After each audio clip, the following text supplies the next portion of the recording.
కొద్ది నిమిషాలు మనము దేవుని యొక్క వాక్యాలను పరిశీలన చేయడానికి ప్రారంభిద్దాం.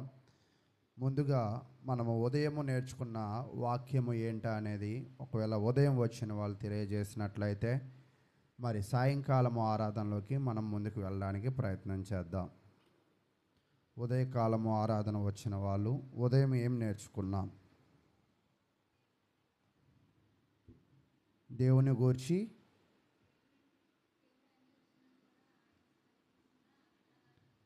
దేవుడు అన్నీ ఇచ్చినా కూడా దేవుణ్ణి గుర్తెరగక వాళ్ళు విగ్రహాలను పూజించినప్పుడు వారికి పట్టిన గతిని మనము ఉదయకాలము ఆరాధనలో ధ్యానించాం. అయితే ఈ సాయంకాలపు ఆరాధనలో మరి ఆ యోష్యా గ్రంథానికి రిలేటెడ్గా ఒక విషయాన్ని మనము నేర్చుకుని ముందుకు వెళ్దాం. చూడండి, యోష్యా గ్రంథము 10వ అధ్యాయం. యోష్యా గ్రంథము 10వ అధ్యాయము 9వ వచనాన్ని చదువుకుని ముందుకు వెళ్దాం. ఇశ్రాయేలు గిబియా దినముల్లో నుండి నీవు పాపము చేయుచు వచ్చితివి, అచ్చట వారు నిలిచి ఉండిరి. దుర్మార్గుల మీద యుద్ధము గిబియాలో వారి మీదకి రాగా అని తెలియజేస్తూ ఉన్నాడు. అయితే ఇశ్రాయేలీల పాపము, వాళ్ళ యొక్క పరిస్థితి ఎలా ఉన్నది అనే దాని గురించి అధ్యయనం జరుగుతూ ఉంది. ఇశ్రాయేల్ ప్రజల పరిస్థితి ఎలా ఉంది అంటే చాలా అభ్యంతరకరంగా, చాలా దేవునిని బాధ పెట్టే విధముగా, దేవుడు దుఃఖపడే విధముగా వాళ్ళ యొక్క ప్రవర్తన ఉన్నది. అయితే ఇప్పుడు మనం గమనించినప్పుడు ఇశ్రాయేల్ కాలంలో గిబియాలో ఒక సంఘటన జరిగింది. ఏంటి ఆ సంఘటన అనే దానిని మనము చదువుకోవడానికి లేదా నేర్చుకోవడానికి ప్రయత్నం చేద్దాం. ఇశ్రాయేల్ ప్రజలు గిబియా ప్రాంతాల్లో జీవిస్తూ ఉన్నప్పుడు ఒక సంఘటన జరిగింది. ఏంటి ఆ సంఘటన? అసలు ముందుగా ఈ గిబియోనీలు ఎవరు? ఈ గిబియోనీలు ఎవరు అంటే మీరు గమనించినప్పుడు యెహోషువ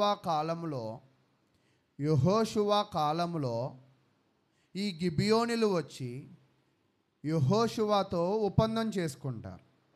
ఏమని ఒప్పందం చేసుకుంటారంటే, మీ దేవుడు గొప్ప దేవుడు, మీ దేవుడు గొప్ప దేవుడు కాబట్టి మీరు ఎర్ర సముద్రమును దాటారు, యోర్దాను నదిని దాటారు, శత్రువులను ఓగును, బాషాను రాజైన ఓగును, ఇద్దరు రాజులను హతము చేసుకుంటూ వచ్చారు. కాబట్టి మీ శక్తి మాకు అర్థమయ్యింది అని ఎవరు అంటున్నారంటే గిబియోనులు అంటున్నారు. ఎవరితో అంటున్నారంటే యెహోషువతో అంటున్నారు. అయితే అప్పుడు యెహోషువ అన్నాడు, మీరు ఎందుకు వచ్చారు మా దగ్గరికి అని అడిగితే అప్పుడు గిబియోనులు ఏమంటున్నారంటే, అయ్యా, మేము మీ దాసులమే, మీతో యుద్ధము చేయడానికి మేము రాలేదు, మీతో సమాధాన పడడానికి, మీతో స్నేహముగా ఉండడానికి మేమేమయ్యామంటే నీ దగ్గరికి వచ్చాం. కాబట్టి నువ్వు మమ్మల్ని ఏం చేయాలంటే దయచేసి చేర్చుకో అనే విషయాన్ని తెలియజేశాడు. అసలు ఈ గిబియోనీలు యెహోషువ దగ్గరికి ఎందుకు వచ్చారు? ఈ గిబియోనీలు యెహోషువ దగ్గరికి ఎందుకు వచ్చారంటే యెహోషువ కానాను వెళ్ళాలి. ఆయన కానాను వెళ్ళాలి అంటే ఆ దారి పొడుగులో ఉన్న జనాలందరితో కూడా ఏం చేయాలంటే యుద్ధము చేయాలి. కాబట్టి ఇతను చరిత్ర పరిశీలన చేస్తున్నప్పుడు ఫరో రథాలు మునిగిపోయాయి, అరణ్యంలో 40 ఏళ్ళు ప్రయాణం చేశారు, ఫరో సైన్యమంతా కూడా ఎర్ర సముద్రంలో మునిగిపోయింది. యెహోషువ కాలం వచ్చినప్పుడు యెరికో గోడలు బద్దలైపోయాయి లేదా కూలిపోయాయి. అంటే ఇటువంటి గొప్ప కార్యాలు చేసుకుంటూ వచ్చారు ఈ జనాలు. మరి ఈ జనాలతో యుద్ధము చేయాలంటే ఎవరికైనా సాధ్యపడిద్దా? ఎవరి వల్ల కూడా ఏమవుదంటే సాధ్యపడదు. వీళ్ళతో యుద్ధము చేయాలంటే కుసినంత ఏముండాలి? భయం ఉండాలి. అయితే ఇప్పుడు ఇక్కడ గిబియోనీలు దారిలో యుద్ధానికి వస్తూ ఉంటే నెక్స్ట్ వాళ్ళ దగ్గరికి వచ్చేపాటికి యుద్ధం జరిగిద్ది. కాబట్టి ముందుగానే వీళ్ళు పరిగెత్తుకుని వెళ్ళి ఏం చేశారంటే, అయ్యా మేము మీతో యుద్ధము చేయలేం, దయచేసి యుద్ధము చేయకుండా మన ఇద్దరము కూడా సమాధాన పడదాం, నేను నీ దాసుడనే అని గిబియోనీలు ఎవరి దగ్గర ప్రాధేయపడ్డారంటే యెహోషువ దగ్గర ప్రాధేయపడ్డారు. యెహోషువ దగ్గర ప్రాధేయపడ్డారంటే ఎవరి దగ్గర ప్రాధేయపడినట్లే? దేవునితో ప్రాధేయపడినట్టు. యెహోషువతో సమాధానపరచబడ్డారంటే ఎవరితో సమాధానపరచబడినట్లుగా? దేవునితో సమాధానం. అప్పుడు యెహోషువ వాళ్ళతో ఏం చేశాడంటే సమాధానపరచబడి ఒక ఒప్పందాన్ని కూర్చుకున్నాడు. ఏంటి ఆ ఒప్పందం అంటే, మీరు మాకు దాసులు, మీకు మేమేం చేస్తామంటే అపాయము చేయము, ఎప్పుడు కూడా సహాయము చేస్తామన్నాడు. అంతేనా? ఇప్పుడు గిబియో ప్రజలను, ఇశ్రాయేలు ప్రజలను శత్రువుల మిత్రువుల, ఈ మిత్రత్వము ఎంతకాలము కొనసాగిద్ది? చిరకాలము కూడా కొనసాగించిద్ది. అయితే ఇక్కడ ఒక పరిస్థితి ఏర్పడింది. ఏంటి ఆ పరిస్థితి?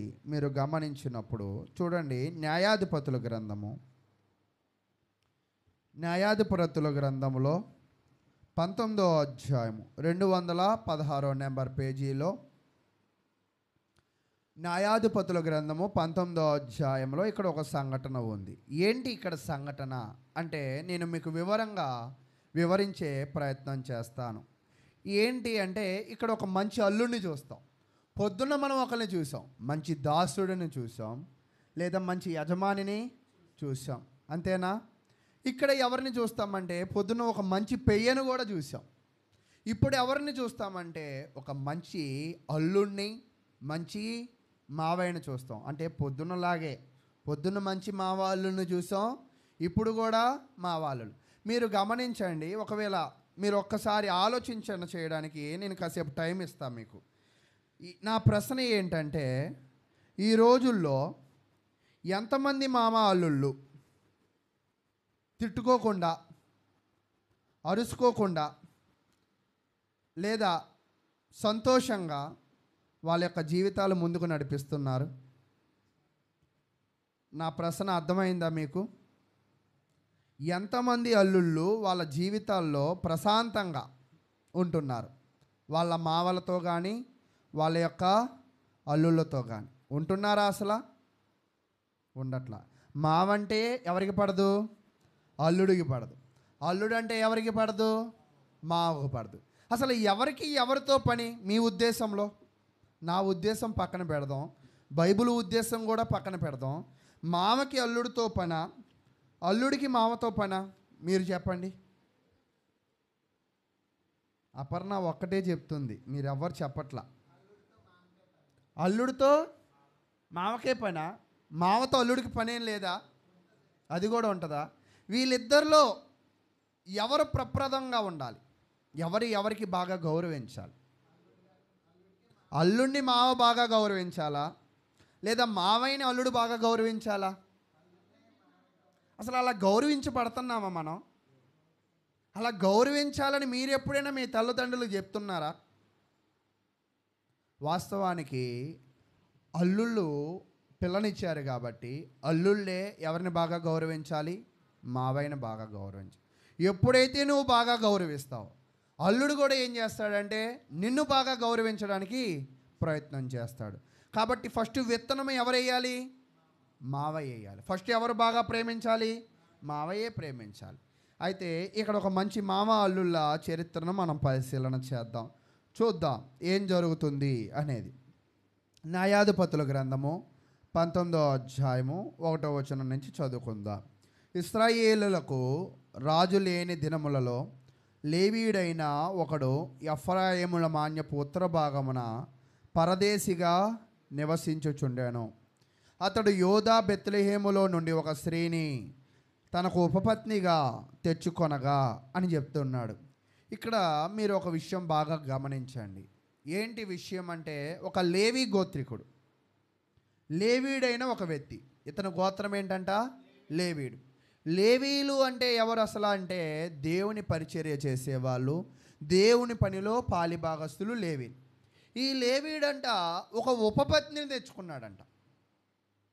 ఒక ఉపపత్ని అంటే ఎవరు అంటే తన సేవ చేయడానికి తెచ్చుకునే ఒక స్త్రీగా మనం చూడాలి. ఎక్కడి నుంచి తెచ్చుకున్నాడు? లేవీడు కదా. ఇప్పుడు మీరు గమనించండి, నోవాహు కాలము నుంచి జనాలు చేస్తున్న పని ఏంటంటే కంటికి ఎవరు అందంగా కనపడితే వాళ్ళని తెచ్చుకున్నారు. సంసోను కూడా ఏం చేశాడు? తన కంటికి ఆనందంగా ఉన్న వాళ్ళ దగ్గరికి వెళ్ళడం, కంటికి అందంగా ఉన్న స్త్రీలతో ఉండడం చేశాడు. అయితే ఈరోజు ఒక వ్యక్తి తన కంటికి అందంగా ఉన్న వాళ్ళని చూడాలా, దేవుని ఉద్దేశంలో ఉన్న వాళ్ళని చూడాలా? ఇతను లేవీడు కదా. ఇతను ఏ గోత్రికులతో మాత్రమే సంబంధాలు పెట్టుకోవాలి?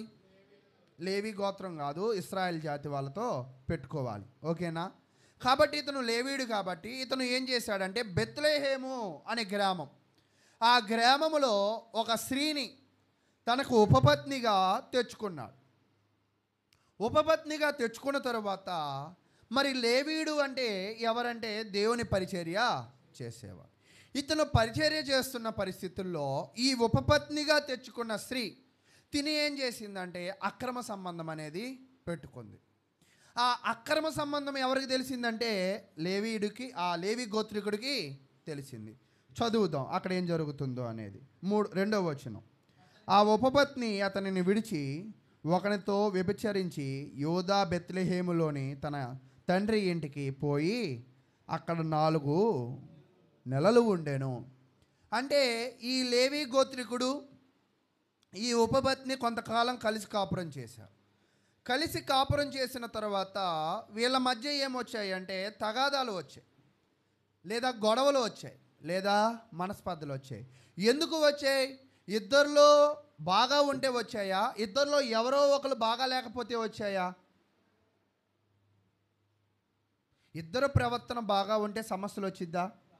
ఇద్దరు సర్దుకోవడం ఉంటే సమస్యలు వస్తుందా?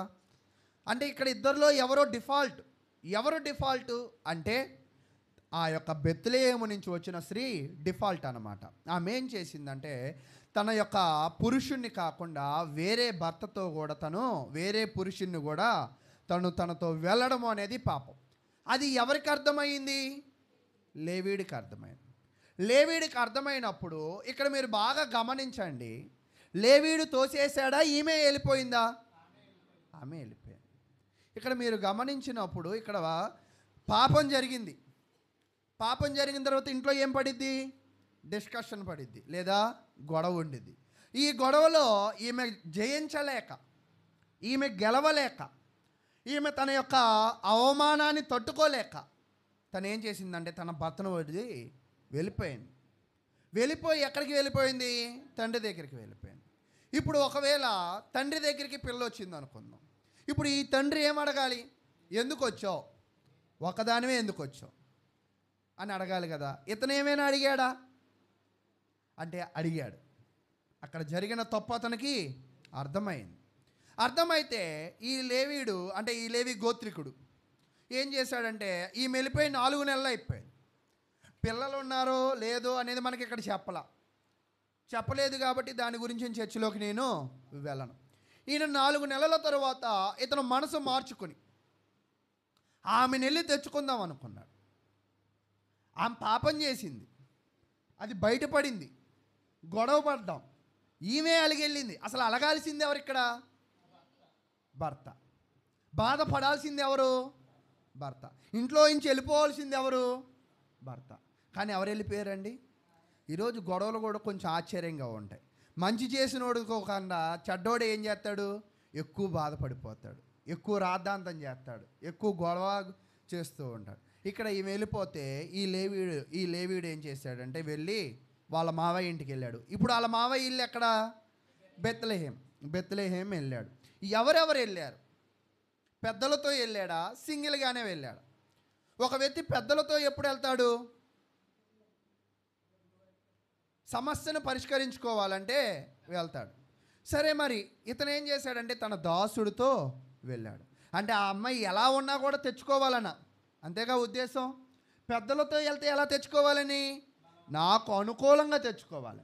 కానీ ఇప్పుడు ఇతను ఎలా వెళ్ళాడంటే ఆమె ఎలాంటిదైనా నేనేం చేయాలి, ఆమెని తెచ్చుకోవాలి అని లేవీడు వెళ్ళాడు.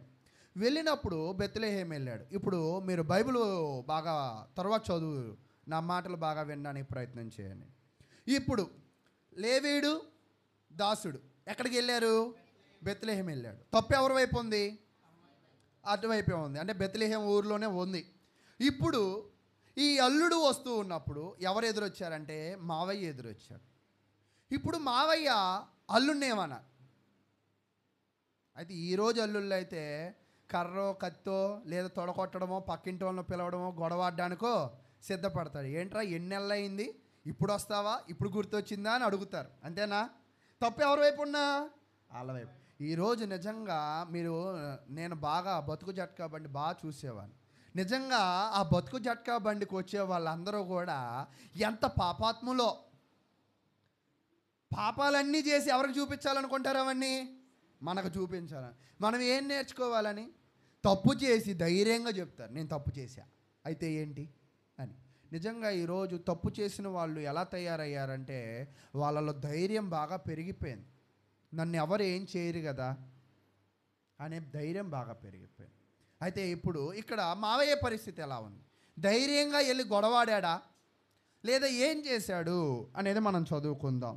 మీరు గమనించినప్పుడు అక్కడ చూడండి, 3వ వచనం నుంచి నేను చదువుతాను. ఆమెతో ప్రియముగా మాట్లాడి ఆమెను తిరిగి తెచ్చుకొనుటకై ఆమె పెనివిటి లేచి తన దాసుని 2 గాడిదలను తీసుకుని ఆమె యొద్దకు వెళ్ళగా ఆమె తన తండ్రి ఇంట అతన్ని చేర్చెను. ఆ చిన్నదాన్ని తండ్రి అతన్ని చూచినప్పుడు అతన్ని కలుసుకొని సంతోషించను. పిల్లేమో అలిగొచ్చింది, కానీ తండ్రికి మాత్రం కొంచెం బాధగానే ఉంది, భయంగానే ఉంది కాబట్టి అతను రాగానే మాటలు లేవు, గొడవలు లేవు, అరుపులు లేవు. వెంటనే ఏం చేశాడంట? సంతోషించాడు. సంతోషించి ఆయన ఏం చేశాడంటే ఇంట్లోకి చేర్చుకున్నాడు. ఈరోజు నిజంగా గొడవలైనప్పుడు మీరు బాగా గమనించండి. అల్లుడింటికి ఎవరు రారు? మావరాడు. మావింటికి ఎవడు వెళ్ళడు? అల్లుడు. పోనీ ఎదురు బదురు పడినా కూడా వీళ్ళిద్దరు మావ అల్లుళ్ళు అని ఎవరికి తెలీదు? సమాజం తెలుసుకోలేదు. ఎందుకని? ఆయన ముఖం అటు తిప్పితే ఈయన ముఖం ఇటు తిప్పుతారు. అయితే దేవుడు అటువంటి రిలేషన్ని కలిగి ఉండమని ఎక్కడా కూడా చెప్పట్లేదు. అయితే మీరు గమనించండి, ఇక్కడ అల్లుళ్ళలో గొప్పతనం ఉంది. తప్పు చేసిన ఉపపత్నిని చేర్చుకోవాలన్న మనసు ఇతనిలో ఉంది. అయితే ఎటువంటి గొడవలు లేకుండా తన కుమార్తెను మరలా లేవీయుడి దగ్గరికి పంపించాలని ఎవరికి ఉంది? తన తండ్రికి కూడా ఉంది. ఈరోజు చాలామంది తల్లిదండ్రులకి భార్యాభర్తల మధ్య సంబంధం ఎందుకు వచ్చింది అంటే తల్లిదండ్రుల వల్లే వచ్చింది. మీరు బాగా గమనించండి, భార్యాభర్తలు బాగానే ఉంటారు, ఎక్కువ గొడవలన్నీ కూడా ఎవరి తరపున వస్తాయి? తల్లిదండ్రుల తరపునే వస్తాయి. ఎందుకు వస్తాయి? మీరే చెప్పాలి. నిజంగా వాళ్ళు చూసిన విధానాలను బట్టి, వాళ్ళు మాట్లాడిన విధానాల బట్టి ఇటు వీళ్ళు అలగడం, కోపపడడం, ఇది గొడవకి కారణం అవుతూ ఉంటుంది. కాబట్టి ఇక్కడ మీరు గమనించినప్పుడు అల్లుడిని ఇంట్లోకి పిలిచాడు. ఇంట్లోకి పిలవగానే గొప్ప విందు చేశాడు. ఎవరికి? అల్లుడికి. అంటే ఇప్పుడు మీరు చెప్పండి, నా ప్రశ్న ఏంటంటే ఇక్కడ కుమార్తె చెడ్డదే, కానీ తండ్రి మంచోడే. ఎలా మంచోడని చెప్తున్నావు నువ్వు? అంటే ఇక్కడ మీరు గమనించినప్పుడు తాను ఎందుకు మంచోడు అని మనం చెప్తున్నామంటే, ఒక వ్యక్తి ఎలాగ ఉండాలంటే సమాధానపరచువారు ధన్యులు, వాళ్ళు దేవుని కుమారులు అనబడదు. ఇతను తన కుమార్తెకు తన అల్లుడికి మధ్యన సమాధానాన్ని క్రియేట్ చేస్తున్నాడా? గొడవను క్రియేట్ చేస్తున్నాడా? సమాధానం. ఈరోజు మన జీవితంలో ఎప్పుడైనా కూడా ఒక పరిస్థితుల్లో మనం ఉన్నామంటే అది ఎంత పెద్ద తగాదా అయినా మనం ఎలాగ ఉండాలంటే సమాధానాన్ని క్రియేట్ చేసే వ్యక్తులుగా ఉండాలి. అందును బట్టి ఈ మావయ్య మంచోడు. ఇతను సమాధాన పడాలని ఈయనకుంది, సమాధాన పరుచుకోవాలని అల్లుడికి కూడా ఉంది. కాబట్టి ఇరువురు కూడా మంచి అల్లుడుగాను మంచి మావగా మనము చదువుతూ ఉన్నాం. అయితే కొంచెం ముందుకు వెళ్దాం. అక్కడ ఏం జరిగింది? 4వ వచనం. ఆ చిన్నదాన్ని తండ్రియగు అతని మామ వెళ్ళనీయనందున అతను 3 దినములు అతని యొద్ద నుండును గనుక వారు అన్నపానములు పుచ్చుకొనుచు అక్కడ నిలిచిరి. అంటే వచ్చాడు, మంచి ఆతిథ్యములు ఇచ్చాడు. ఆతిథ్యం ఇవ్వడమే కాదు, అల్లుడు వెళ్ళిపోతా అన్నా కూడా మావయ్య ఏమంటున్నాడు తెలుసా? ఈ రోజు వద్దు రేపు వెళ్దు, ఈ రోజు వద్దు రేపు వెళ్దు అని ఎన్ని రోజులు ఉంచేశాడంటే అల్లుడిని 4 రోజులు ఉంచేశాడు. 4 రోజులు ఉంచేసిన తర్వాత 5వ రోజు పడుకుని లెగిశాడు. అయితే 5వ రోజు అంటున్నాడు, ఈ రోజు కూడా ఇక్కడే పడుకుని పో, రేపు పొద్దున్నే వెళ్ళిపోదు అంటాడు. అప్పుడు అల్లుడు అంటాడు, అలా కాదులే, నేను అన్నీ తినేసి సాయంత్రం అవుతుంది కాబట్టి నా ప్రయాణాన్ని కొనసాగిస్తాను అని అల్లుడు చెప్తున్నాడు. ఎప్పటికీ అల్లుడు వచ్చి ఎన్ని రోజులైంది? ఈరోజు నిజంగానే ఒక అల్లుడు అత్తగారింటికి లేదా మామగారింటికి వెళ్తే నిజంగా అత్తామామల ముఖాలు ఎలా ఉంటాయి చెప్పండి? మాడిపోతూ ఉంటాయి. ఈడొచ్చాడు, ఈడు వెళ్ళేటప్పుడు ఎంత ఇవ్వాలి, ఈడుంటే ఏం పెట్టాలి, ఇవన్నీ కూడా కొత్తగా పెళ్ళైన వాళ్ళకి బాగా అర్థమవుతుంది. అంతేనా? అయితే ఇక్కడ మావయ్య ఎలా ఉన్నాడు? మంచి మావయ్య కదా.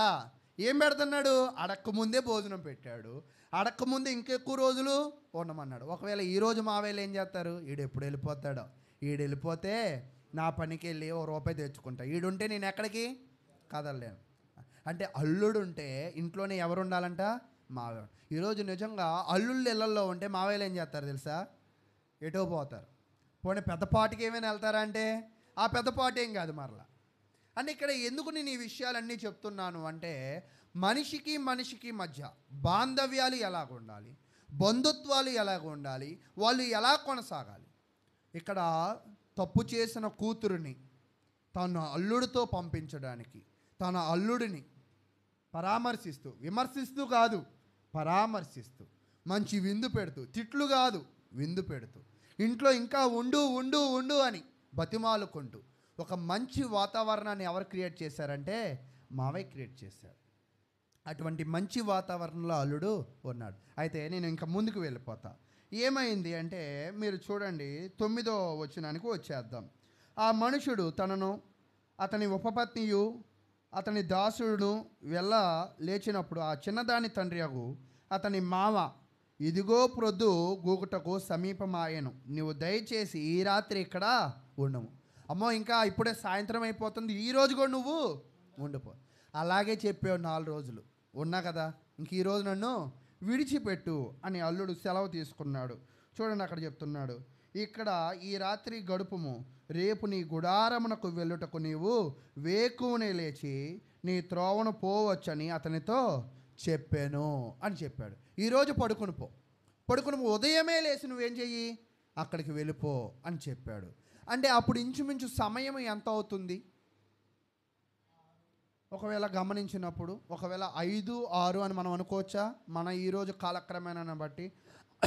అంటే సాయంత్రం డిన్నర్ అయిపోయింది, భోజనం తినడం అయిపోయింది, ఇంక వెళ్ళిపోతా అంటున్నాడు ఈయన. వద్దని ఎవరు బతిమాలుతున్నాడు? మావయ్య అంటున్నారు. నిజంగా అలా బతిమాలే మావయ్యలు దొరికిన వాళ్ళు ఎలాంటి వాళ్ళు అంటే అదృష్టవంతులు. నిజంగా అలాంటి మావయ్యలు మనకు ఉన్నారా? మీరే ఊపుతున్నారేంటి? సరే మంచిది, ముందుకు వెళ్ళిపోదాం. అయితే ఈయన ప్రయాణం అయ్యాడు. ఈయన ప్రయాణమైనప్పుడు ఈయన ఏమేమి పట్టుకెళ్ళాడు? 10వ అధ్యాయం. అతడు ఆ రాత్రి గడప నల్లక లేచి వెళ్ళి యోబూసుకు, యోబూసా అంటే ఏమిటంటే యెరూషలేముకు మరో పేరు యెబూసి, కాబట్టి ఎదుటికి వచ్చెను. అతడు జీను కట్టబడిన 2 గాడిదలు అతని ఉపపత్నియు అతనితో కూడా ఉండెను.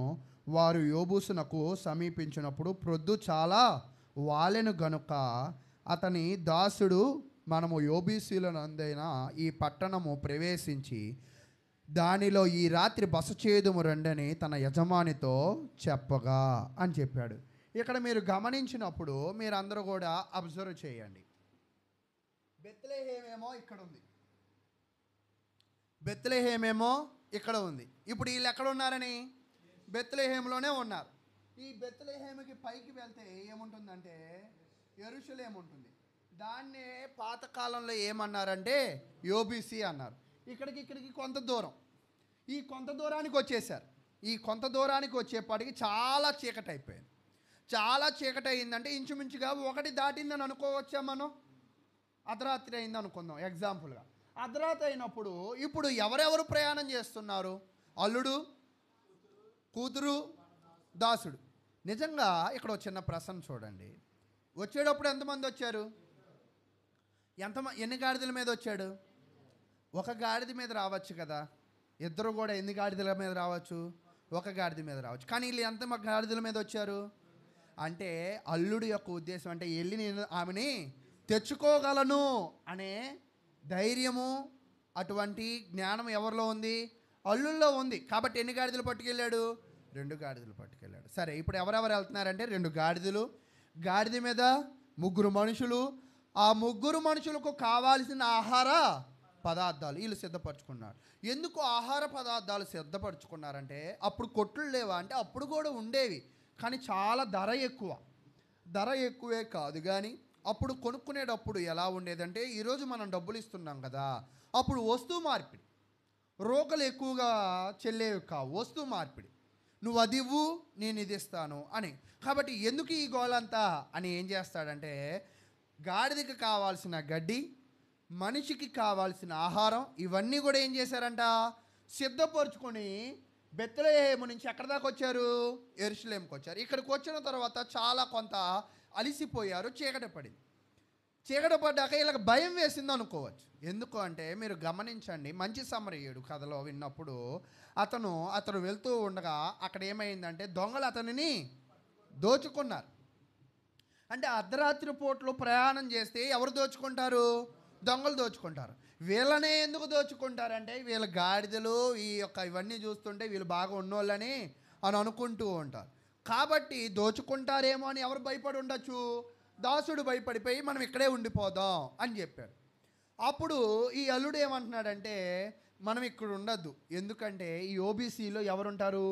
ఓబీసీలు ఉంటారు, ఇశ్రాయేలీలు ఉండరు కదా. మనము మన జాతి వాళ్ళ దగ్గరికి వెళ్ళిపోయి అక్కడ నివాసం చేద్దాం. కొంచెం ముందుకు వెళ్ళిపోతే గిబియా పట్టణం ఉండేది కదా. ఈ గిబియాలకి మనకి ఎలాంటి రిలేషన్ ఉంది? మంచి రిలేషన్ ఉందా లేదా? మంచి రిలేషన్ ఉంది కదా, ముందుకు వెళ్ళిపోదాం అంటాడు. గిబియా అంటే ఇక్కడి నుంచి ఇక్కడికి వెళ్ళాలి, మళ్ళా ఇక్కడ గిబియా, ఇక్కడ రామ.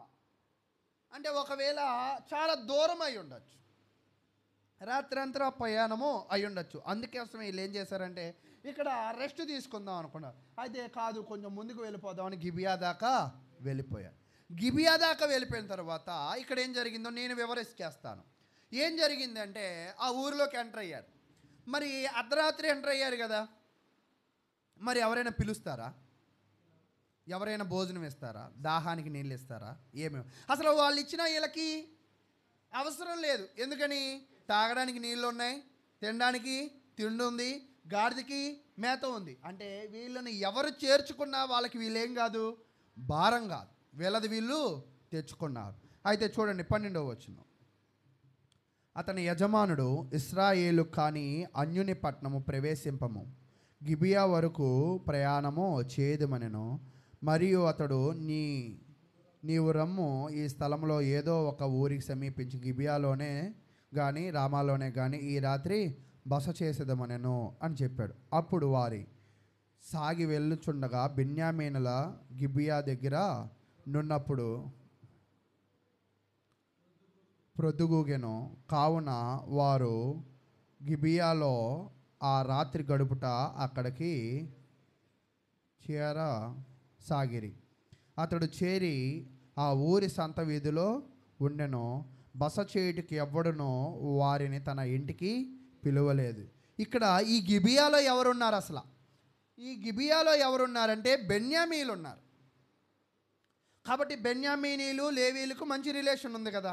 గిబియా ఊరు వాళ్ళకి ఇశ్రాయేలీలకి మంచి రిలేషనే ఉంది, బెన్యామీనీలకి ఇశ్రాయేల్ గోత్రికులకి మంచి రిలేషన్ ఉంది. కాబట్టి అది మనకి సేఫ్ కాదు, యెరూషలేము మనకి సేఫ్ కాదు, ఇది మనకి సేఫ్ అనుకుని ఈ ఊరిలోకి వెళ్ళారు. ఈ ఊరిలోకి వెళ్ళగానే సంతలోకి వెళ్ళారు. ఒకవేళ సంత అంటే చివర పెట్టేది ఉంటుందా, మధ్యలో పెట్టేది ఉంటుందా? మధ్యలో ఉండేది. అంటే వీళ్ళు ఊరి నడిబొడ్లోకి వచ్చేసారు. ఊరి నడిబొడ్లోకి వస్తే చుట్టూ ఎవరైనా పిలుస్తారేమో చూశాడు. ఎవరైనా పిలుస్తున్నారంటే ఎవరు కూడా పిలవడం. అంటే ఇశ్రాయేలీలకి ఒక ఆచారం ఉంది. ఏంటి ఆచారం? మీరు చూడండి, లేవీకాండం 19వ అధ్యాయం. లేవీకాండము 19వ అధ్యాయము 34వ వచనాన్ని మనం చదువుకుందాం. 34వ వచనంలో మీరు మా మధ్య నివసించు పరదేశిని మీలో పుట్టిన వాని వలె ఎంచవలెను, నిన్ను వలె వానిని ప్రేమింపవలెను. ఐగుప్తు దేశంలో మీరు పరదేశులై ఉంటిరి.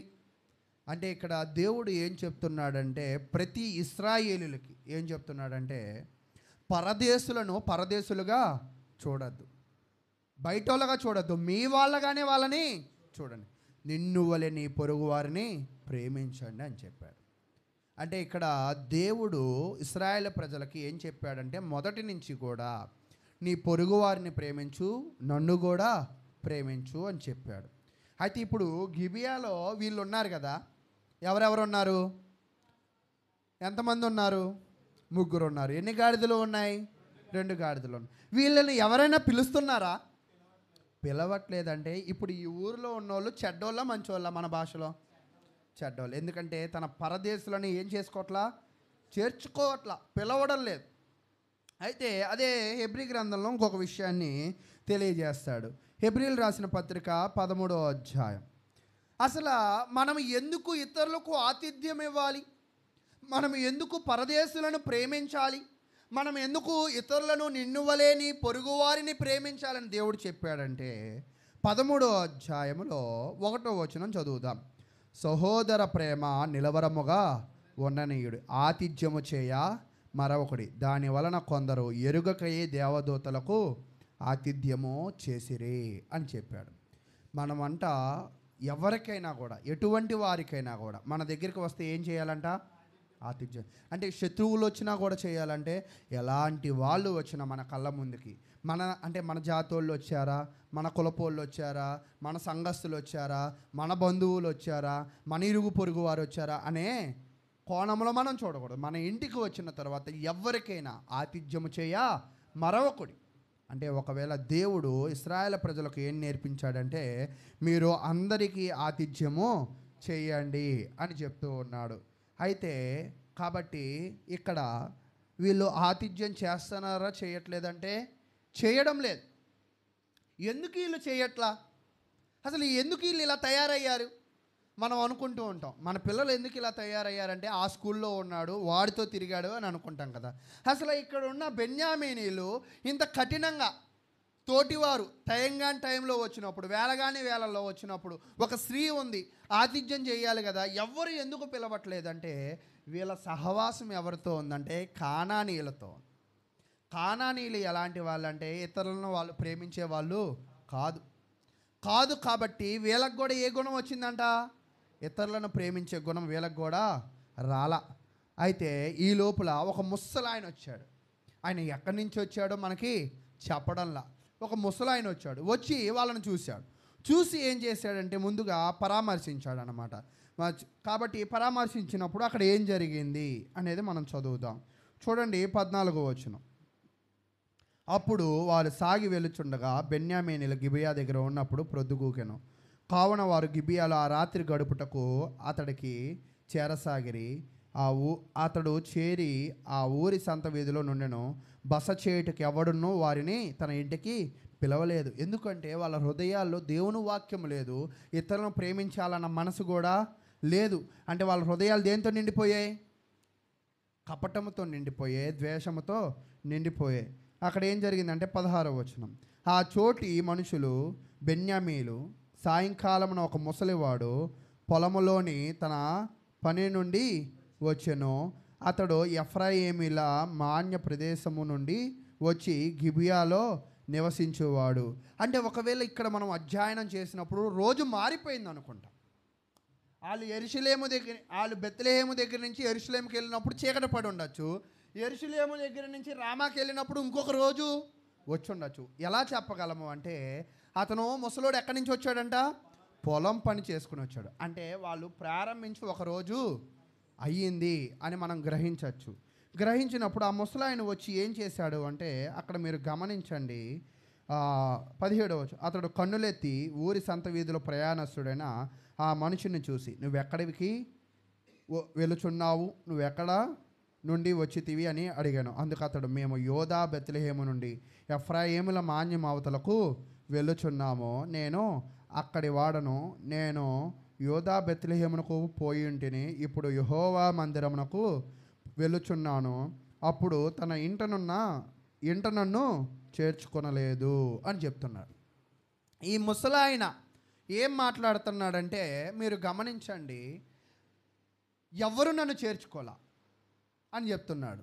అయితే ఎందుకు చేర్చుకోలేదంటే వాళ్ళ హృదయాల్లో ప్రేమ లేదు కాబట్టి చేర్చుకోలే. రెండవది ఏంటంటే ఎవరినైనా చేర్చుకుంటే వాళ్ళకి ఏం చేయాలా? ఆతిథ్యం చేయాలి. ఈరోజు చాలామంది కూడా దేవుని సేవకులుగా వచ్చే వాళ్ళకి, సంఘస్థులకి ఏదైనా ఆతిథ్యం చేయాలంటే చాలా నొప్పులు పడుతూ ఉంటారు. ఈరోజు దైవ పేరట మన ఇంటికి ఎవరు వచ్చినా, మన పరిసర ప్రాంతాలకు ఎవరు వచ్చినా వాళ్ళని పిలిచి మనం ఏం చేయాలంట? ఆతిథ్యము చేసేవాని హృదయంలో ఎవరి ప్రేమ ఉన్నట్టు? దేవుని ప్రేమ ఉన్నట్టు. పొరుగువానిని ప్రేమించే హృదయం నీకు కలిగినట్టు. అంటే ఊరిలో అందరిలో కూడా ఏమి లేదు? దేవుని ప్రేమ లేదు, పొరుగువాని ప్రేమించే ప్రేమ కూడా లేదు. ఊరిలో ఒక్కడే ప్రేమ కలిగినోడు. వాడు కూడా ఎలాంటి వాడంటే ముసలోడా కుర్రోడా? ముసలోడు.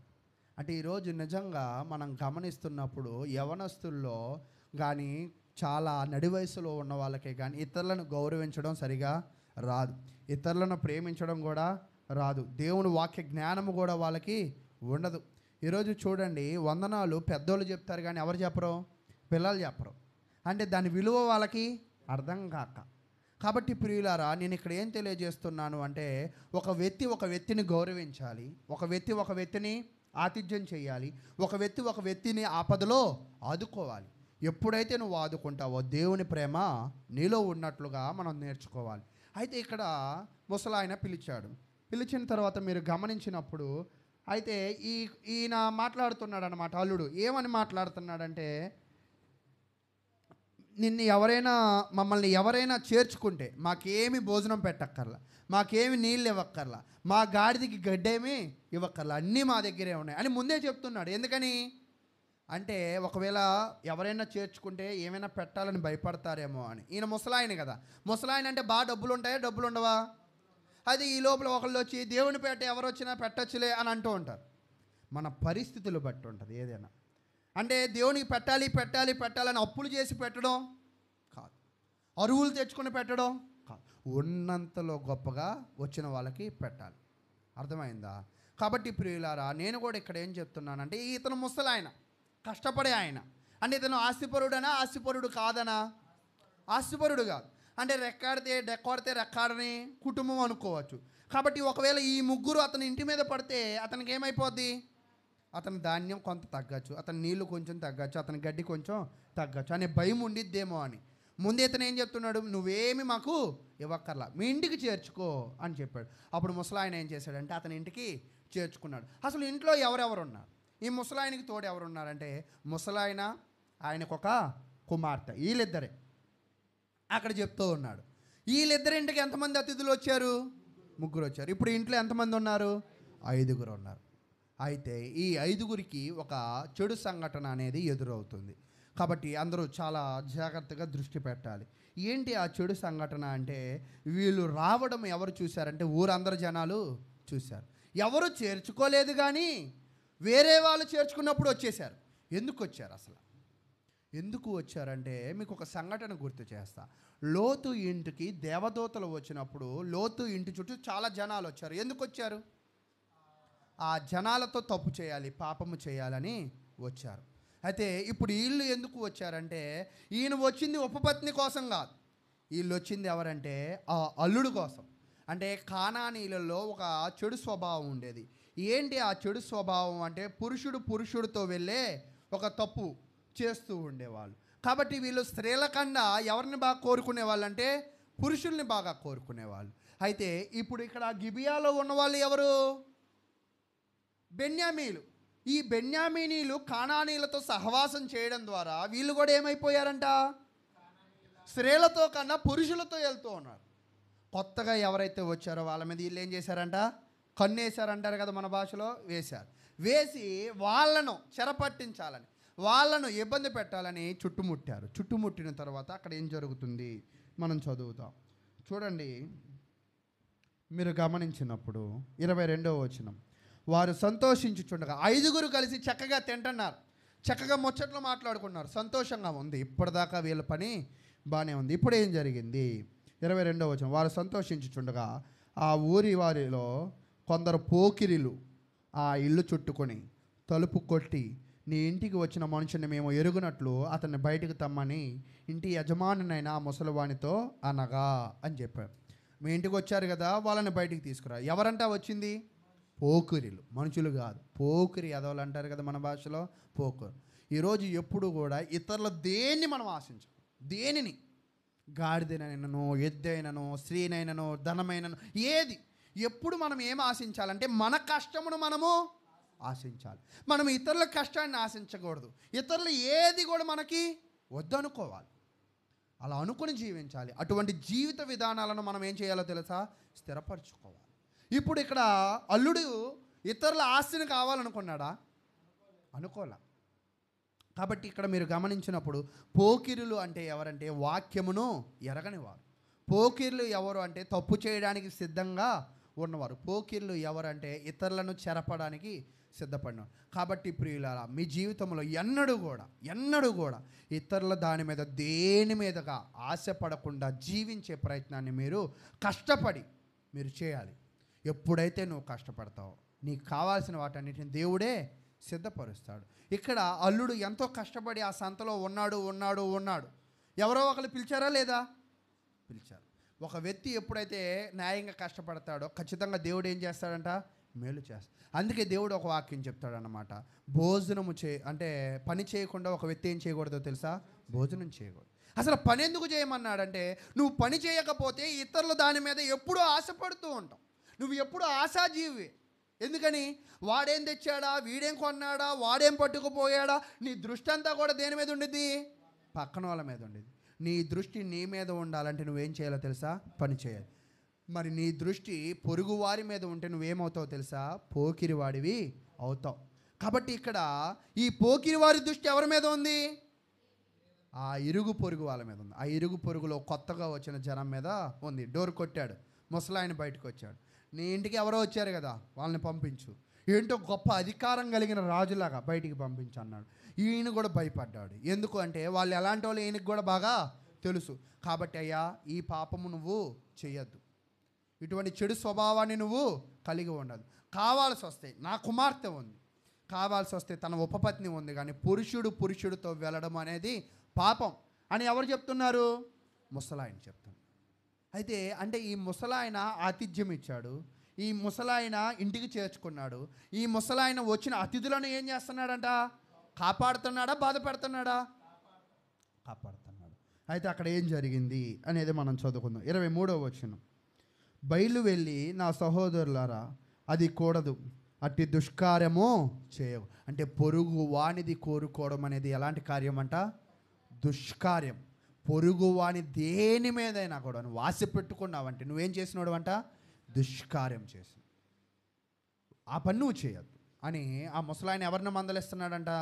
పొరుగు వారిని మందలిస్తూ ఉన్నప్పుడు అక్కడ చెప్తున్నాడు, ఆ మనుషుడు నా ఇంటికి వచ్చిన కనుక మీరు ఈ వెర్రి పని చేయకూడదు. అంటే పొరుగు వానిది ఆశించేది దుష్కార్యము.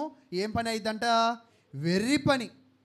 వెర్రోడా అని అంటున్నాడు. అయితే కానీ వీళ్ళు ఒప్పుకోకుండా ఏం చేశారంటే ఆ యొక్క ఉపపత్నినైనా తీసుకుని వచ్చి పాపం చేశారు. ఎంతలా పాపం చేశారంటే ఆ ఉపపత్ని చచ్చిపోయేదాకా తనతో ఏం చేశారంటే వీళ్ళు పాపం చేశారు. ఆ ఉపపత్ని ఏమైందంటే చనిపోయిన తర్వాత ఉదయమే అతను ఆమెను లేపుతున్నాడు. లెగు అంటే ఆమె అలాగా గుమ్మం ఎదుట పడిపోతే లెగు ఎంత లేపినా ఆమె లేకట్లా. అంటే ఈయనకు అర్థమైంది ఏమైందని, చనిపోయిందని అర్థమైన తర్వాత ఒకవేళ అదే సంఘటనలో మనం ఎలా ఉంటాం? ఒకడు అనామకుడు మన సొమ్మును కాజేయడానికి వచ్చి మనల్ని నాశనం చేసి ముందుకు వెళ్ళాడు. ఇప్పుడు నాశనం అయిపోయిన వాళ్ళు ఎలా ఉంటారు? బాధతో ఉంటారు. రెండోది కోపంతో ఉంటారు. అంతే కదా? మనది ఎవరైనా కావాలని నష్టపరిస్తే, మన దాని మీద ఎవరైనా కన్నేస్తే మనకేం కలిగిద్ది? కోపం వచ్చిద్ది లేదా బాధేసింది. ఇప్పుడు ఇతనికి కూడా ఏం కలిగిందంటే అసలుకే ఇతను లేవీడు అంటే ఎవరికి దగ్గరకు ఉండే వ్యక్తి? దేవునికి దగ్గరగా ఉండే వ్యక్తికి నువ్వు ఇవ్వాలి. కానీ దేవునికి దగ్గరగా ఉండే వ్యక్తి దగ్గర నువ్వు లాక్కోవడానికి నువ్వు వచ్చావు. వస్తే అప్పుడు ఇతను బాగా కోపం వచ్చి ఆమెను గాడిద మీద వేసి తీసుకువెళ్ళాడంట. తీసుకువెళ్ళి ఆమెనంట ముక్కల కింద నరికాడంట. ముక్కల కింద నరికి ఇశ్రాయేలు ప్రజల గోత్రికులు అందరి ఇళ్ళకి పంపించాడంట. అన్ని గోత్రాల ఊర్లకు పంపించాడంట. ఎందుకు పంపించాడో నాకు అర్థం కాల. ఎందుకు పంపించాడు అంటే ఆ ముక్కల కింద నరికి ఆ ముక్క ఒకవేళ నాకే వచ్చింది, మా ఇంటికి వచ్చిందని అనుకుందాం కాసేపు. ఆ ముక్కను చూడగానే నేనేం అర్థం చేసుకోవాలి? నా తోటి లేవీడి ఎదుట ఒక అక్రమకారి, ఒక పోకిరి, ఒక దుష్కారము చేసి ఆమెను చెరపట్టి ఆమెను ఏం చేశాడంట? చంపేశాడు. కాబట్టి మీరందరూ రావాలి అని ఒక శుభలేఖను పంపించినట్లుగా దాని అర్థం ఏంటంటే ఆ యుద్ధానికి మీరు రావాలి. ఆ పోకిరి వాళ్ళని నువ్వేం చేయాలి? వచ్చి మీరందరూ కూడా హతము చేయాలి. చూడండి, మనం గమనించినప్పుడు అక్కడ చెప్తూ ఉంటాడు, 28వ వచనం చదువుకుందాం. అతడు లెమ్ము వెలుదుమని ఆమె పెత్తుత్రం ఇయ్యకుండెను కనుక అతడు గాడిద మీద ఆమెను ఉంచి లేచి తన చోటికి ప్రయాణము చేయసాగాను. అతడు తన ఇంటికి వచ్చినప్పుడు కత్తి పట్టుకుని తన ఉపపత్నిని తీసుకుని ఆమెను ఆమె కీళ్ళ ప్రకారము 12 ముక్కలుగా కోసి ఇశ్రాయేలుల దిక్కుల అన్నిటికీ ఆ ముక్కలను పంపెను.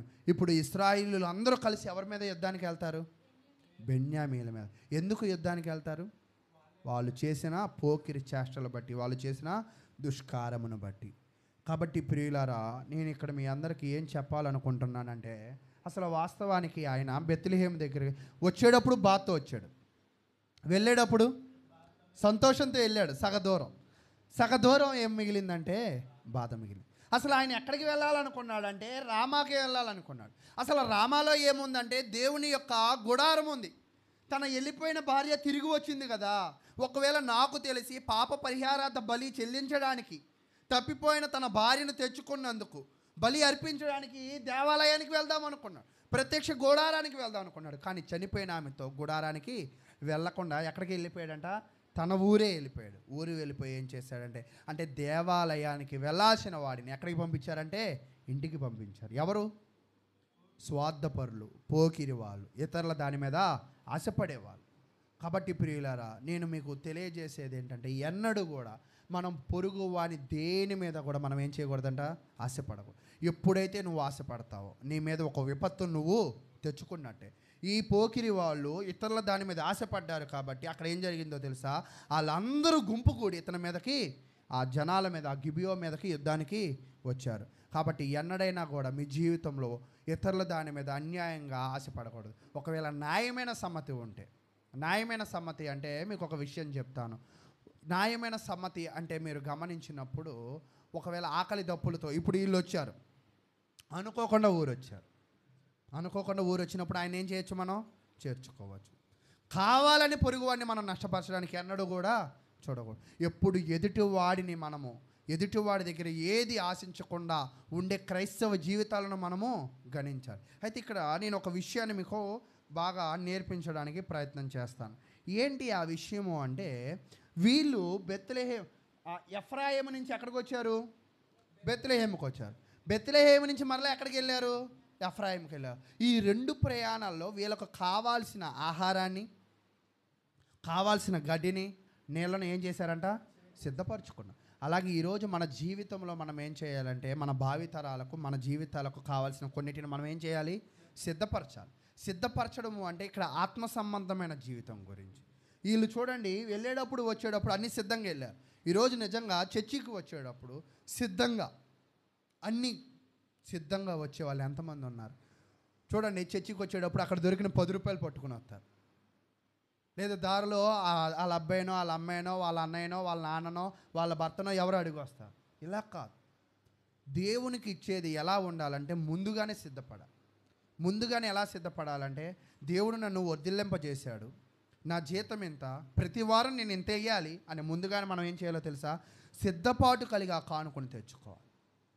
దేవునిని ఆరాధించేటప్పుడు కూడా ఎలా రావాలంటే, నేను అక్కడికి వెళ్ళిన తర్వాత నా మనసును దేని మీద నిలపాలంటే దేవుని మీద నిలపాలి. అటువంటి ఆలోచనలతో రావాలి. వీళ్ళు అటువంటి ఆలోచనతోనే వచ్చారు. అయితే దురదృష్టవశాత్తు వీళ్ళు ఎవరి దృష్టిలో పడ్డారంట? పోకిరి వాళ్ళ దృష్టిలో పడ్డారు. కాబట్టి ప్రియులారా, మీ ప్రాంతాల్లో కూడా మీరు పోకిరి వారి దృష్టిలో పడకుండా, పోకిరి వాళ్ళను మనకు వాళ్ళకి మనమైనా దూరంగా వెళ్ళాలి, మన నుంచి వాళ్ళనైనా దూరం చేసే పనిని చేయాలి.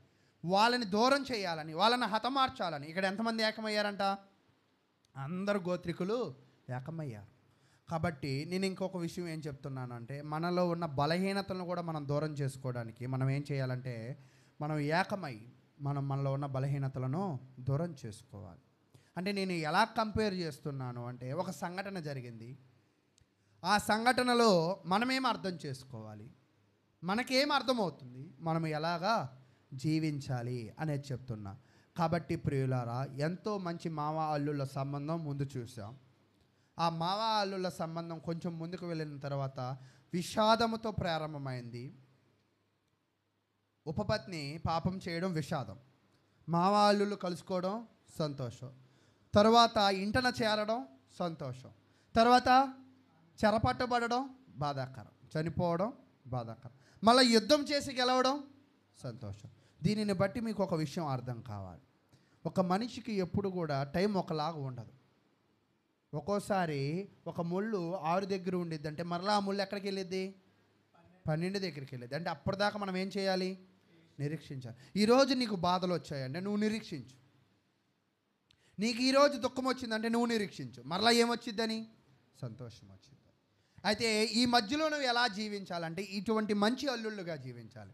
ఉన్న పాపాలు, ఎదుటి వాళ్ళు చేసిన తప్పులను క్షమించి వాళ్ళని కలుసుకుని వాక్యానుసారంగా వాళ్ళను బలపరిచే విధంగా ఉండాలి. దేవుని మందిరానికి వెళ్ళేటప్పుడు అన్ని సిద్ధపాటు కలిగి మనసును కూడా సిద్ధపరచుకోవాలి. అదరాబదరాగా వచ్చేసి కూర్చుని ఏదో చేయడం కాదు. మనం ముందుగానే రావాలి. ముందుగానే ఒక 10 నిమిషాలు ముందుగానే వచ్చి మనము ముందుగా సిద్ధపడాలి. సిద్ధపడిన తర్వాత దేవుని ఆరాధించడం ప్రారంభించాలి. అయితే ఇన్ని జాగ్రత్తలు తీసుకుని అతని జీవితంలో ఏం కలిగిందంటే విషాదం అనేది జరిగింది. ఒకవేళ నీ జీవితంలో ఒకవేళ నువ్వు వాక్యానుసారంగా వెళ్తే విషాదం వచ్చినా దేవుడు నీకేమేస్తాడో తెలుసా? విషాదం వచ్చినా విజయాన్ని ఇచ్చే దేవుడు నీ వెనక ఉన్నాడు. కాబట్టి ప్రియులారా, మరలా నేను చెప్పేది ఏంటంటే, మీ శక్తి ఉన్నంతకాలం, మీ బలం ఉన్నంతకాలం, మీ యొక్క జ్ఞానం ఉన్నంతకాలం మీరు బాగా వాక్యములు అభివృద్ధి పడండి. మీకు కావాల్సిన ఆహారాన్ని మీరేం చేసుకోండి? సమకూర్చుకోవడానికి కష్టపడండి. ఎప్పుడు కూడా ఏది కూడా అంటే చాలామంది అంటూ ఉంటారు, పెళ్ళికి వెళ్ళి వస్తా నేను నల్లపూసలు ఇస్తావా అంటారు. నువ్వు నల్లపూసలు వేసుకోకపోతే నిన్ను ఎవరు అడిగారు? వెళ్ళేటప్పుడు మాత్రం ఎవరిని అడుగుతావు? పొరుగులను అడుగుతావు. అంటే వేసుకుని వెళ్తేనే నీవు గొప్పోడివా? అంటే ఎప్పుడు కూడా పొరుగు అనేది ఏది మనం అడగకూడదు. ఉన్న దానిలోనే మనం ఏం చేసుకోవాలి? సర్దుకోవాలి. లేని దానికోసం ఒకవేళ కష్టపడి మనము సంపాదించుకోవాలి, కానీ తోటి వారి దేని మీద కన్ను చెయ్య మనకి పడకూడదు. ఒకవేళ పడింది అంటే నువ్వేం చేసినట్లంటే దుష్కార్యము చేసినట్లే. అందుకే చెప్తూ ఉంటాడు అన్నమాట దావీదు, నాబాలు నువ్వు నా దగ్గర ఉన్నప్పుడు నీ గాడిదైనా గొర్రె అయినా మేకైనా ఏదైనా దొంగిలించానా? నేను దాన్ని జాగ్రత్త చేశాను. ఇప్పుడు నేను నీ దగ్గరికి వచ్చా కదా, నువ్వు నాకు సహాయము చెయ్యి. ఆపదలో ఉన్నప్పుడు మాత్రమే మన చేతులు ఏమవ్వాలంటే జాపాలి. ఇంకెటువంటి పరిస్థితుల్లో కూడా మనం ఏం చేయకూడదు? అలాగా జీవించే విధంగా దేవునిలో మన జీవితాలను కట్టుకోవాలి. ఎన్నడూ కూడా ఒక ముసలివాడి వల్లే ఉండాలి. ముసలోడు ఏం చేశాడు? వచ్చిన వాళ్ళకి సహాయం చేయాలనుకున్నాడా? వాళ్ళ దగ్గర నుంచి ఏదైనా పొందుదామనుకున్నాడా? అంటే ఎప్పుడు ఒక క్రైస్తవుడు ఎదుటివాడికి సహాయం చేయాలి. ఎటువంటి వాడికి సహాయం అవసరం? అవసరంలో ఉన్నవాడు. ప్రతి ఒక్కరికి సహాయం చేసుకుంటూ పోతే కొంతమంది డైరెక్టర్లు అంటూ ఉంటారన్నమాట, ఇప్పుడు కొన్ని పాటల పుస్తకాలు బైబిల్ ఉంటూ ఉంటాయి కదా, ఎవరు ఫ్రీగా ఎవరు ఎందుకు ఎవరంటే ఒకవేళ ఇస్తూ ఉంటే అందరూ తీసుకుంటారు, మా దగ్గర ఏమీ మిగలవు. అంటే దీని గురించి పాటల పుస్తకాలు బైబిల్ గురించే కాదు, ఏది వాళ్ళు ఎవరు. ఎందుకంటే ఇవ్వడం ప్రారంభిస్తే ఆశించే వాళ్ళు పెరిగిపోతారు. అంటే ఎందుకు ఇవ్వడం లేదు అంటే, నేను ఇచ్చానంటే నేనేం చేసినట్టు? సోమరని చేసి. అంటే ఇవ్వకూడదా అంటే ఇవ్వకూడదని కాదు, అవసరంలో ఇవ్వాలి, బాధలో ఇవ్వాలి. మనం కూడా ఎప్పుడు ఆశించాలి? అప్పుడే ఆశించాలి. మేరే దయాల్లో మనం ఆశిస్తున్నాము అంటే మనం ఏం చేసినట్లంటే దేవుని పక్షాన దుష్కార్యము చేసినట్టు. కాబట్టి ప్రియులారా, మీ జీవితాలు ఎలా ఉంటున్నాయి ఒక్కసారి పరిశీలన చేసుకోండి. దేవుని విషయంలో మనం ప్రేమ కలిగి ఉండాలి, తోటివారి విషయంలో ప్రేమ కలిగి ఉండాలి, ఎదుటివాడికి సహాయములో ఉన్నప్పుడు సహాయము చేసేవారిగా ఉండాలి. ఎదుటి వాళ్ళని ఎప్పుడు కూడా బలపరిచే విధమైన ప్రయత్నాలు చేయాలి. ఈరోజు ఆ ముసలాయనే కానీ వాళ్ళని కాపాడడానికి ఎంతో ప్రయత్నం చేశాడు. ఈరోజు నిజంగా నీ కుటుంబమే కానీ, నీ పొరుగు వారే కానీ వాక్య జ్ఞానము లేకపోతే వాళ్ళని వాక్య జ్ఞానము తెప్పించడానికి నువ్వెంతో ప్రయత్నం చేయాలి. ఈరోజు కాబట్టి ప్రియులారా, మీరందరూ అటువంటి జ్ఞానాన్ని కలిగి ఉండి వాక్యానుసారంగా జీవించినట్లయితే ఖచ్చితంగా దేవుడు మిమ్మల్ని, మీ కుటుంబాలను దీవిస్తాడని తెలియజేస్తూ, మరి దైవ సంబంధమైన కార్యక్రమంలో మీ వంతు ప్రయత్నం మీరు చేస్తూ ఉండి, మీరు ఎప్పుడైతే దైవ కార్యక్రమాల్లో పని చేస్తూ ఉంటారో దేవుడు మీకు ఇస్తాడు. మీరు ఏ పని చేయకుండా దేవుని దగ్గర ఆశిస్తే దేవుడు ఎలా ఇస్తాడు? జీతానికి పాత్రుడు ఎవరు? పనివాడు. నువ్వు నిజంగా సంఘంలో పని చేయాలి. సంఘంలో పని చేస్తే నీ అవసరాల్లో సహోదరులు ఇస్తారు, నీ అవసరాల్లో సంఘం ఇస్తుంది, నీ అవసరాలు దేవుడు చూస్తూ ఉంటాడు. ఒకవేళ మనం సంఘములోనే ఎటువంటి పరిచర్యలో పాలిభాగస్తులు కాకుండా, మొన్న ఒక ఆమె వచ్చేసి బొట్టిలా తుడిపేసింది. ఉపవాస ప్రార్థన ఎవరైనా ఉన్నారా? ఆ రోజు ఇలా తుడిపేసుకుంది, చాలాసేపు కూర్చుంది. అయిపోయిన తర్వాత ఏమంటుందంటే, అయ్యగారు మా ఆయన ఇది అన్నాడు. నేను వెంటనే ఒకటే చెప్పా, మా సంఘంలోనే చాలా కొరతలు ఉన్నాయి కదా, ఇవే మేము తీర్చుకోవాలి. కాబట్టి నీకు చేసే పరిస్థితి మాకు లేదు. ఆమె పెట్టుకున్న బొట్టు ఎందుకు చెరిపి ఉండిద్ది అంటారు? మీరు చెప్పండి ఉద్దేశం. క్రైస్తవులు అంటే ఏముండదని? బొట్టు ఉండదు. కాబట్టి తడిపిన ఆమె చక్కగా ఒక చీర తడిపి తుడుపుకోవచ్చు కదా, ఆ ఎరుపు ఆ ముఖంలోనే కనపడుతుంది. అంటే ఈరోజు సహాయాలు ఆశించడానికి చాలామంది త్వరితంగా ఉంటున్నారు. మనం ఎప్పుడు పొరుగువాన్ని ఆశించకూడదు. అలా ఆశించడం అనేది చాలా పాపం. ఆ పాపానికి మనం ఎప్పుడు లోను కాదు. పాపానికి లోనైన వాళ్ళు, పోకిరి చేష్టలు చేసిన వాళ్ళు ఏమైపోయారు? నాశనం అయిపోయారు. కాబట్టి మీ జీవితాలను కట్టుకునే ప్రయత్నంలో మీరందరూ కూడా అభివృద్ధి పొందాలని కోరుకుంటూ మరొక్కసారి అందరికీ వందనాలు.